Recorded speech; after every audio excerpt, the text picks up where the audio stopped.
بسم اللہ الرحمن الرحیم۔ نور ون اسلامک چینل دیکھنے والوں کو خوش آمدید۔ السلام علیکم ورحمۃ اللہ وبرکاتہ۔ آئیے آج کی ویڈیو شروع کرتے ہیں۔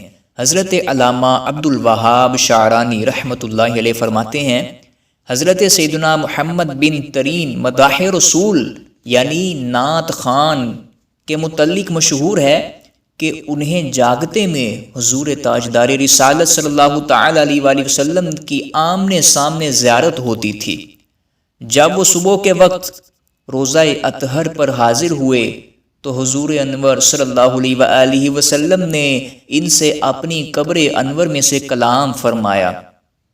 یہ نعت خان اپنے اسی مقام پر فائز رہے، حتیٰ کہ ایک شخص نے ان سے درخواست کی کہ شہر کے حاکم کے پاس اس کی سفارش کریں۔ آپ رحمت اللہ علیہ حاکم کے پاس پہنچے اور سفارش کی۔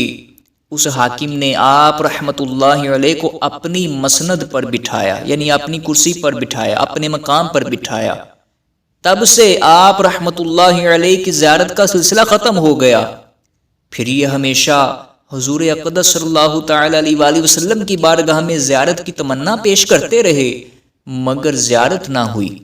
ایک مرتبہ ایک شعر عرض کیا تو دور سے زیارت ہوئی۔ حضور اکرم صلی اللہ علیہ وآلہ وسلم نے ارشاد فرمایا، ظالموں کی مسند پر بیٹھنے کے ساتھ میری زیارت چاہتا ہے، اس کا کوئی راستہ نہیں۔ حضرت سیدنا علی خواص رحمت اللہ علیہ فرماتے ہیں کہ پھر ہمیں ان بزرگ کے متعلق خبر نہ ملی کہ ان کو شہنشاہ نبوت صلی اللہ علیہ وآلہ وسلم کی زیارت ہوئی یا نہ ہوئی، حتیٰ کہ ان کا وصال ہو گیا۔ عزیزان محترم، جو لوگ ذاتی مفاد کی خاطر ارباب اقتدار کے پیچھے پڑتے ہیں، کبھی کسی وزیر یا صدر وغیرہ کے یہاں موقع ملے تو اڑتے ہوئے جاتے ہیں۔ صدر تمغہ پہنا دے یا ہاتھ ملا لے تو اس کی تصاویر آویزاں کرتے، دوسروں کو دکھاتے اور اس کو بہت بڑا اعزاز تصور کرتے ہیں۔ ان کے لیے گزشتہ حکایت میں بہت کچھ درس عبرت ہے۔